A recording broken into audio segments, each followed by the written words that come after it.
Et si les cheveux n'avaient jamais été qu'un simple ornement?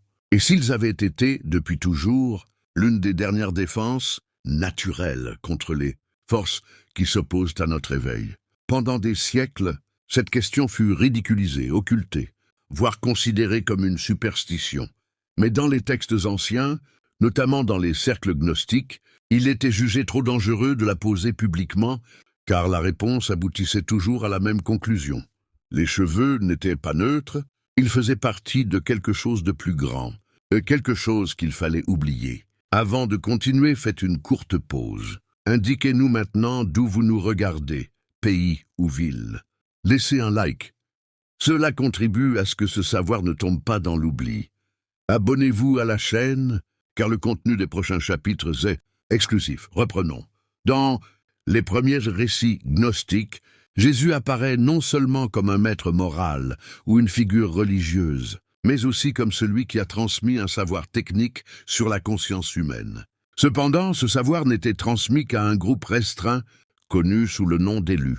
Ces enseignements n'étaient ni pas dispensés sur les places publiques, ni devant les foules.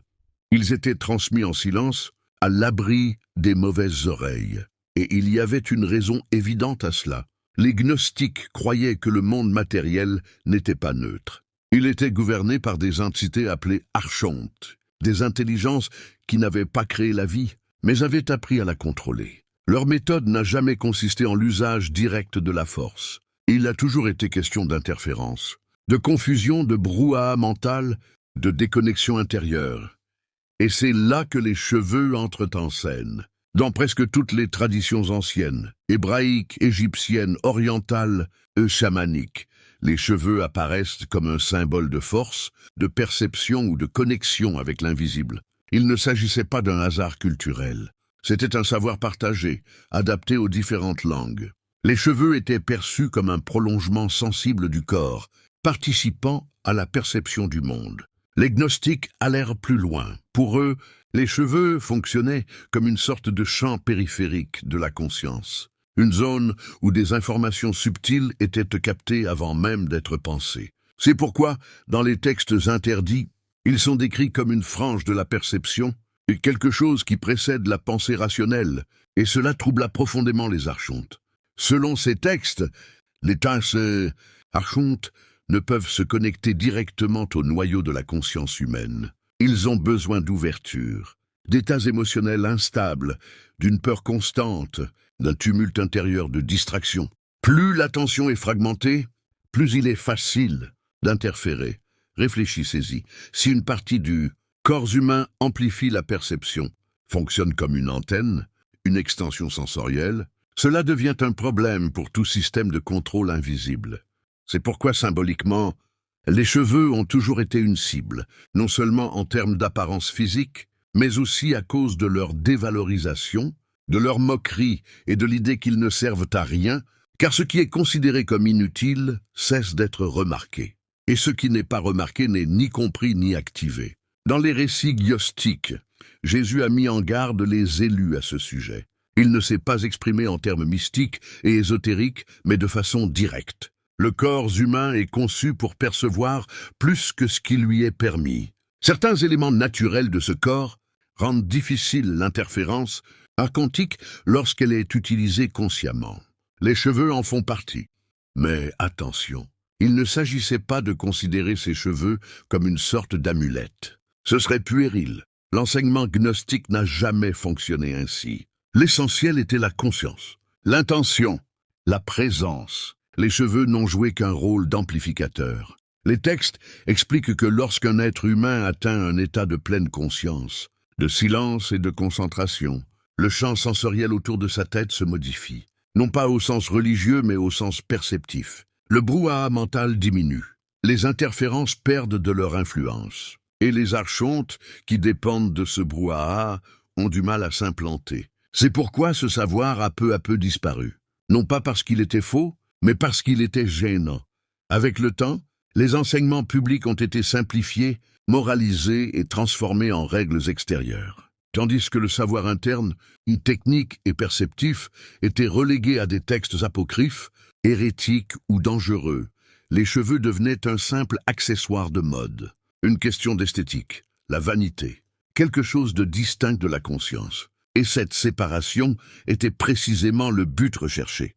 Dans les textes gnostiques, Jésus ne promettait pas le salut futur. Il parlait de liberté de perception dans l'instant présent, celle de ne pas être vu, de ne pas être repéré, de ne pas être facilement influencé. Il enseignait comment atténuer la signature énergétique, que les archontes utilisent pour localiser et interférer. Les cheveux en faisaient partie, non pas par superstition, mais comme un élément d'un système plus vaste où le corps, l'attention et la conscience interagissent.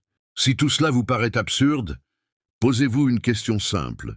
Si les cheveux étaient totalement insignifiants, pourquoi tant de cultures les ont-elles considérés comme sacrés? Et surtout, pourquoi cette signification a-t-elle été systématiquement effacée? Le chapitre suivant explorera précisément cette question. Vous comprendrez comment les gnostiques concevaient le corps humain comme un système sensoriel complet, et pourquoi les cheveux étaient-ils considérés comme une antenne naturelle que les archontes préféraient de garder éteinte, parce que lorsqu'une antenne se met en marche, ils le perçoivent en premier. Pour les gnostiques, le corps humain n'a jamais été perçu comme un accident biologique, et encore moins comme quelque chose de séparé de la conscience. On le considérait comme un instrument sensible, conçu avec soin pour percevoir plus que ne le permettent les sens ordinaires. Le problème n'a jamais été le corps lui-même, mais l'oubli de son fonctionnement. Dans cette vision, rien n'était superflu. Chaque élément avait une fonction, y compris, et surtout, ce qui paraissait inutile aux yeux de la société moderne. Les cheveux correspondent parfaitement à cette catégorie, visible, constant et pourtant ignoré. Dans les textes gnostiques, l'être humain est décrit comme un champ vivant. Il ne s'agit pas seulement de chair et d'os, mais d'un ensemble de couches perceptives qui s'étendent au-delà de la peau. Dans ce système, la tête était considérée comme le point le plus sensible de ce champ. Ce n'est pas un hasard si on l'appelait le portail supérieur, et tout ce qui en découlait participait à ce processus. Les cheveux n'étaient pas considérés comme de la matière inerte. Ils étaient perçus comme un prolongement sensoriel, une extension fine et extrêmement réactive du système humain. Quelque chose auquel elle n'avait pas pensé, mais qu'elle ressentait.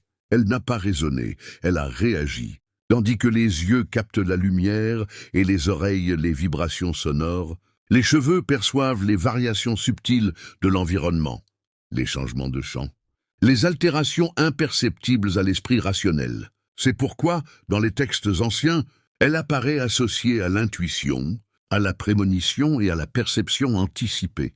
Les gnostiques affirmaient que l'esprit humain ordinaire fonctionne avec un certain délai. Il réagit après qu'un événement se soit déjà produit. Mais le corps, hors anesthésie, perçoit les choses plus tôt. Les poils faisaient partie de ce système de perception anticipatoire. Il est important de le comprendre. Il ne s'agit pas de mysticisme fantaisiste, mais de sensibilité.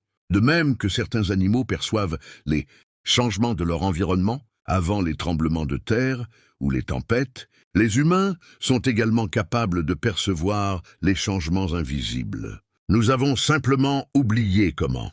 Selon les gnostiques, les archontes exploitent précisément cette perte. Ils ne créent pas de stimuli puissants. Ils agissent en marge. De petites interférences, des micro-confusions, des pensées qui semblent être les vôtres, mais qui ne le sont pas. Des émotions qui surgissent sans raison apparente. Un léger moment d'inattention, répété des milliers de fois. Pour que cela fonctionne, le système humain doit être déconnecté de ses couches sensibles. Il doit fonctionner uniquement à un niveau rationnel, logique et prévisible. Tout élément amplifiant la perception devient un obstacle. Et les cheveux étaient l'un de ces obstacles. Dans les récits gnostiques, les cheveux sont décrits comme une frange vivante du champ mental. Ils participeraient à l'équilibre entre ce qui vient de l'intérieur et ce qui vient de l'extérieur. Lorsque l'attention d'un individu est fragmentée, cette périphérie devient chaotique. Mais lorsqu'elle se calme, elle s'organise d'elle-même. Cette organisation est invisible. On le ressent. C'est pourquoi de nombreux récits anciens associant les cheveux longs à la contemplation, au retrait, au silence et à l'observation. Non pas que la longueur des cheveux fût magique en soi, mais parce que le soin conscient apporté aux cheveux s'inscrivait dans une discipline plus vaste, celle de maintenir le corps en éveil. Le problème commence lorsque les cheveux cessent d'être perçus comme faisant partie intégrante du système et ne sont plus considérés que comme un élément esthétique. Dès lors, ils deviennent neutres. Et ce qui est neutre ne participe à rien. Les gnostiques affirmaient que les cheveux réagissaient à l'état intérieur de l'individu. La peur constante, l'anxiété, la tension chronique perturbent le champ énergétique. Les cheveux deviennent alors une simple matière inerte. Mais dans des états de présence, de silence et d'attention soutenue, elles recommencent à réagir. Réagir ne signifie pas émettre de signaux visibles. Cela signifie réduire le bruit, et c'est essentiel. Les archontes sont dépendants du bruit intérieur. Ils ne supportent pas le silence prolongé. Ils ne peuvent se concentrer lorsque leur attention est stable. Elles ne peuvent s'infiltrer en l'absence de fragmentation. Les cheveux, en tant que composante du système nerveux périphérique, contribuent au maintien de cet état lorsqu'ils sont utilisés consciemment. C'est pourquoi, dans les textes gnostiques, Jésus ne séparait pas le corps et l'esprit. Il ne s'agissait pas d'abandonner le corps, mais de le réintégrer, de rendre à l'être humain toute sa plénitude. Les cheveux faisaient partie intégrante de cette réintégration. Lorsque l'individu commence à percevoir son propre corps comme un champ, quelque chose change. Elle cesse de résider uniquement dans l'esprit. La conscience se distribue. Le contrôle extérieur perd de son efficacité. Toute interférence se heurte à une résistance. Ce n'est pas un hasard si les systèmes de domination ont toujours favorisé la déconnexion corporelle, le surmenage, la stimulation constante, le manque de silence, le manque de présence. Tout cela affaiblit la sensibilité naturelle et, affaibli, l'antenne cesse de fonctionner. Dans les chapitres suivants, cela deviendra encore plus évident. Car non seulement les archontes tirent profit de cette déconnexion, mais ils l'encouragent activement.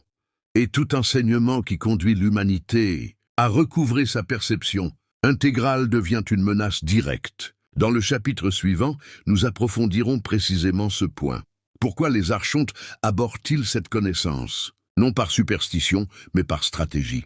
Car plus les humains deviennent perspicaces, plus ils deviennent difficiles à manipuler. Et cela n'a jamais été toléré très longtemps. Les archontes n'ont jamais craint la force physique humaine. Ils ne se sont jamais souciés des armes, des empires ou de la technologie. Tout cela est prévisible, contrôlable et surtout extérieur. Ce qui représentait une véritable menace pour eux était en réalité bien plus simple et, de ce fait même, bien plus dangereux. La prise de conscience s'amorce. Dans les textes gnostiques, les archontes sont décrits comme des administrateurs d'un système artificiel. Ils ne créent pas la conscience, ils ne génèrent pas la vie.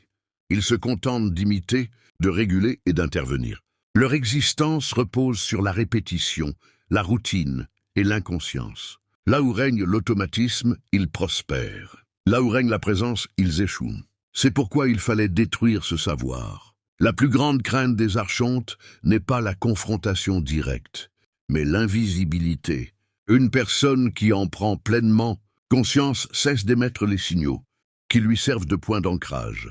Peur constante, anxiété diffuse, colère sans raison, culpabilité lancinante. Tout cela agit comme un signal d'alarme. C'est ainsi qu'il se localise, se fixe et interfère. Lorsque ce signal s'éteint, quelque chose change. Les gnostiques appelaient cela le retrait du bruit, un état où l'esprit cesse de réagir de manière compulsive et où le corps retrouve son fonctionnement d'unité sensible. Dans cet état, les archontes ne peuvent s'accrocher. Ils essaient, mais ne trouvent aucune prise. Et c'est précisément à ce moment que les cheveux entrent en jeu. Non pas parce qu'ils portent chance, mais parce qu'ils participent au champ périphérique de la conscience. Ils réagissent aux oscillations internes. Elle réagit à l'état émotionnel. Elle amplifie aussi bien le désordre que l'harmonie. Pour les archontes, c'est un problème. Ils dépendent de la fragmentation. Fragmenter signifie séparer l'être humain de lui-même, séparer l'esprit du corps. Corps de la perception, perception du silence. Lorsque cette fragmentation est complète, l'interférence se produit sans résistance. Les pensées ne sont pas remises en question. Les émotions ne sont pas observées. les réactions sont automatiques. Mais lorsque le corps commence à se réintégrer à la conscience, le système perd en efficacité. Les textes gnostiques affirment que Jésus a enseigné précisément cela aux élus. Il ne s'agissait pas d'obéissance aveugle. Il parlait d'attention continue, d'observer ses propres états intérieurs, de percevoir le moment précis où une pensée surgit et d'où elle provient. Dans ce contexte, les cheveux étaient considérés comme faisant partie intégrante du système sensible qui devait rester actif. Ni ornementes ni exhibes mais inclus. Ignorer les cheveux revenait à ignorer une partie du sujet. Négliger une partie du chant permettait au bruit de s'infiltrer. Les archontes le savaient. C'est pourquoi, à travers l'histoire, tout ce qui touchait à une perception accrue a été considéré comme de la superstition, de l'hérésie ou de la folie. Le corps fut considéré comme inférieur. L'esprit rationnel fut érigé en dogme. Et tout ce qui échappait au contrôle logique fut rejeté. Ce fut leur plus grande victoire. Car un esprit dissocié du corps est extrêmement facile à manipuler. Il vit dans le passé et dans le futur. Elle répète des schémas. Elle réagit à des stimuli prévisibles. Elle ne perçoit pas le moment présent. Les archontes n'ont pas besoin de créer de pensées complexes. Ils suggèrent simplement de petites impulsions, des micro-distractions, un léger malaise émotionnel, une agitation sans raison apparente. Lorsqu'un être humain est déconnecté de son corps, ils considèrent tout cela comme normal, mais ce n'est pas le cas. Les gnostiques affirmaient que ces interférences étaient d'abord perçues en périphérie avant de se transformer en pensée claire. C'est là que les cheveux interviennent à nouveau. Ils font partie de cette zone intermédiaire. Lorsque le champ est actif, l'interférence est détectée trop tôt pour se produire. C'est comme essayer de régler une radio sur un appareil, déjà réglé sur une fréquence différente. Le signal ne passe tout simplement pas. Voilà pourquoi les archontes haïssent ce savoir. Non pas parce qu'il révèle de grands secrets cosmiques, mais parce qu'il en restreint l'accès. Il ferme des portes qui étaient auparavant ouvertes. Quand un être humain commence à habiter son propre corps avec attention, quelque chose se réorganise. Le bruit diminue. La compulsion perd de son pouvoir. La peur cesse d'être constante. Et sans peur constante, les archontes perdent leur principale source d'énergie. Les textes gnostiques sont clairs. Les archontes n'attaquent pas ceux qui sont éveillés. Ils cherchent à les fatiguer, à les désorienter, à les distraire et à les amener à s'éloigner, car ils ne peuvent agir que lorsque l'attention faiblit. Voilà pourquoi cet enseignement ne pouvait être rendu public. Une foule éveillée serait ingouvernable, non par rébellion mais par imprévisibilité. Un être humain conscient ne réagit pas comme on s'y attend. Il n'agit pas par impulsion automatique. Il observe avant d'agir. Jésus le savait. C'est pourquoi il n'a pas consigné cette connaissance par écrit. Elle a été transmise oralement, symboliquement de façon fragmentaire, afin que seuls ceux qui étaient prêts puissent la comprendre pleinement. Pour que les archontes ne puissent pas facilement les retrouver, et pourtant une partie de ce savoir a subsisté. Elle a subsisté dans des textes apocryphes, dans des symboles, dans des détails apparemment insignifiants, comme les cheveux, toujours présents, toujours ignorés, toujours sous-estimés. Mais rien de tout cela n'est dû au hasard. Dans le chapitre suivant, nous aborderons le point le plus délicat de tous. Car Jésus n'a pas seulement expliqué comment cela fonctionnait, il a enseigné comment l'utiliser, non comme un rituel mystique, ni comme une superstition, mais comme une pratique silencieuse de présence, une méthode simple, discrète, invisible. Si invisible que correctement activée, les archontes ne peuvent plus vous localiser. Les gnostiques étaient très prudents avec le mot « rituel ». Ils savaient que lorsqu'une chose devient trop extérieure, elle perd de son pouvoir. L'enseignement de Jésus aux élus n'était pas un rituel visible, répétitif ou théâtral. C'était quelque chose de bien plus difficile. Et donc de plus efficace, un constant travail intérieur. Le véritable enseignement ne résidait pas dans le geste, mais dans l'état d'être. Les textes décrivent ce processus comme silencieux, car il n'avait pas besoin d'être démontré, ni d'objet, ni d'un moment précis. Il pouvait se produire n'importe où, et c'est précisément pourquoi les archontes eurent du mal à le détecter. Les cheveux participaient à cette adaptation, mais n'en étaient jamais le seul élément. Ils y contribuaient en tant que composante d'un système qui ne fonctionnait que lorsque l'être humain était entier. Jésus enseignait que l'erreur la plus fréquente était de chercher protection à l'extérieur de soi. Amulettes, symboles extérieurs, formules magiques. Tout cela maintenait l'individu dans la dépendance. La voie gnostique était l'inverse, reconquérir sa souveraineté intérieure. L'utilisation des cheveux a commencé par une chose extrêmement simple, et pourtant extrêmement négligée, habiter son propre corps. Les textes disent que la première étape consistait à percevoir sa propre tête, non comme un centre de pensée, mais comme un espace où les pensées surgissent et disparaissent, où les sensations s'envolent, où le silence peut aussi exister.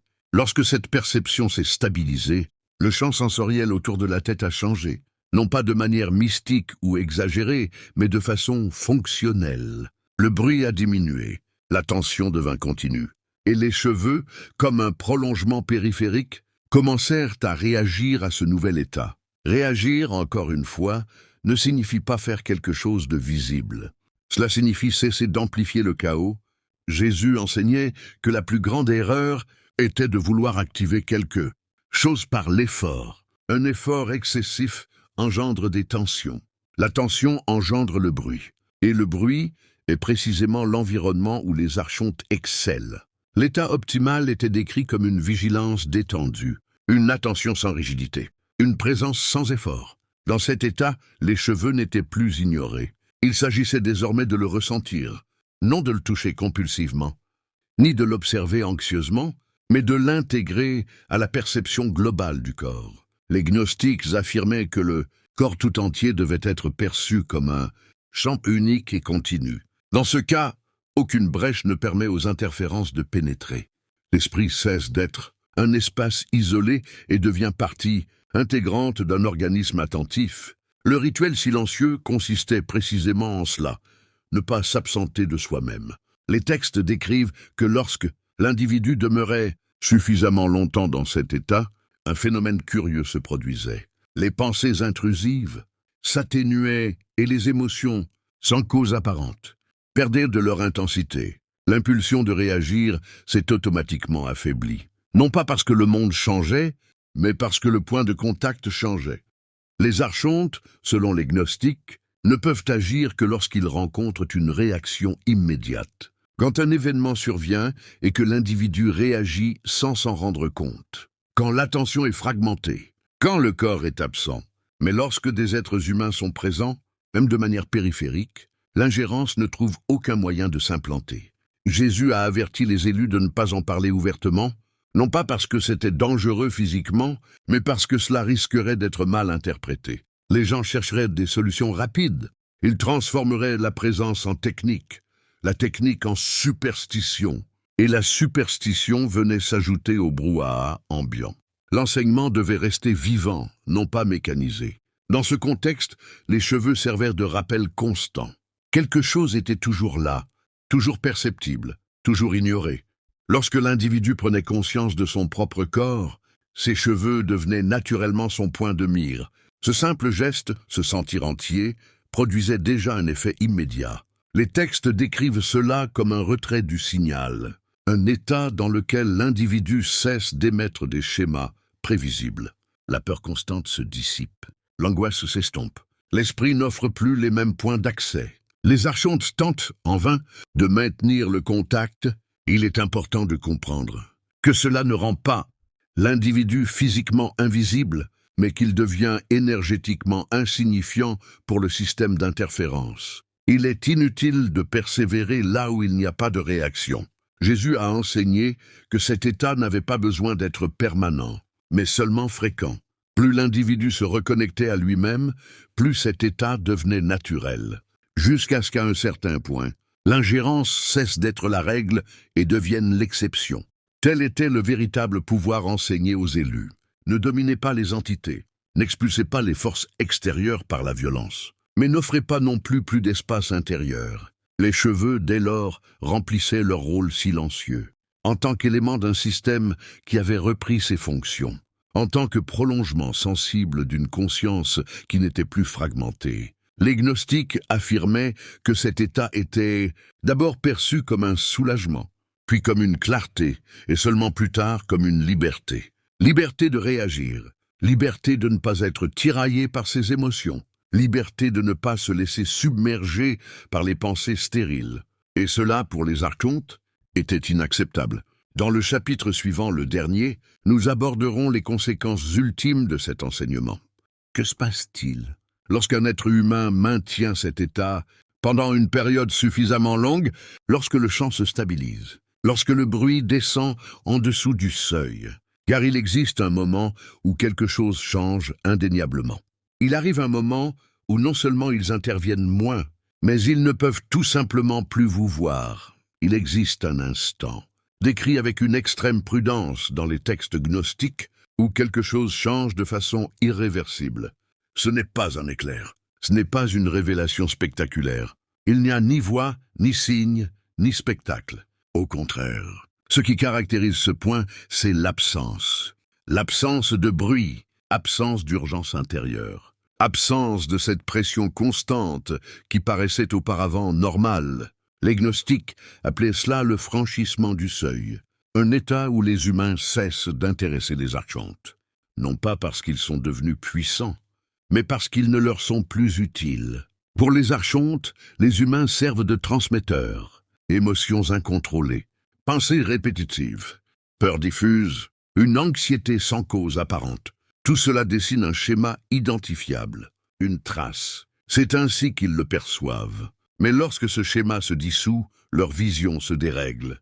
Les textes sont pourtant clairs. Les archontes ne perçoivent pas les individus comme des personnes. Ils perçoivent des signes, des fréquences émotionnelles. Réactions prévisibles. Tout ce qui s'écarte de ce schéma devient indistinct, invisible, non pas au sens littéral, mais concrètement. Lorsque les enseignements de Jésus furent intégrés, non seulement compris intellectuellement, mais vécus, le monde humain se transforma. Le corps cessa d'être dissocié de la conscience. L'esprit cessa de fonctionner de lui-même. Les cheveux, faisant partie de ce champ périphérique, ne servaient plus à amplifier le moindre bruit. Tout devint plus silencieux. Ce silence n'était pas vide de sens, il était fonctionnel. C'est dans ce silence que les êtres humains commencèrent à percevoir quelque chose de troublant. Nombre de pensées étaient superflues. Nombre de réactions n'étaient pas inévitables. Nombre d'émotions ont surgi simplement parce qu'il existait un espace désorganisé propice à leur émergence. Lorsque cet espace fut organisé, ils n'apparurent tout simplement pas. Les gnostiques décrivent cet état comme un retour au centre, un point intérieur qui ne réagit pas automatiquement. Celui qui observe avant de répondre, celui qui ressent sans se perdre. À ce moment-là, les archontes tentent d'agir, mais ils ne trouvent aucun soutien. C'est comme essayer d'écrire sur l'eau. Jésus enseignait que cet état ne transformait pas le monde extérieur. Les difficultés persistaient, des pertes survenaient. Le corps continuait de vieillir. Mais le rapport à tout cela changeait radicalement. Sans réaction automatique, il n'y a pas de manipulation efficace. Les archontes n'attaquent pas par la violence. Ils induisent, ils suggèrent, ils détournent subtilement l'attention. Sans détournement, il n'y a pas d'attaque. Sans attaque, il n'y a pas de conflit. Et c'est essentiel. L'objectif n'a jamais été de combattre les archontes. Se battre implique un contact. Cela implique une opposition directe. La véritable leçon était de supprimer tout accès. Ils n'offrent plus le terrain sur lequel ils opèrent. À ce stade, les cheveux ne sont plus considérés comme des cheveux. Ils font simplement partie intégrante du corps. Ils ne cherchent pas à se faire remarquer. Il n'est pas le centre de l'attention, mais il fait partie intégrante de l'ensemble, comme il aurait dû l'être dès le départ. Les textes indiquent qu'à ce stade, l'individu commence à éprouver quelque chose de rare. Une profonde neutralité émotionnelle, non pas de l'apathie. La neutralité, la capacité de ressentir sans se laisser emporter, de penser sans se perdre, agir sans contrainte. Pour les archontes, c'est le pire des scénarios. Sans peur chronique, point de contrôle. Sans culpabilité répétée, il n'y a pas de soumission. Sans anxiété constante,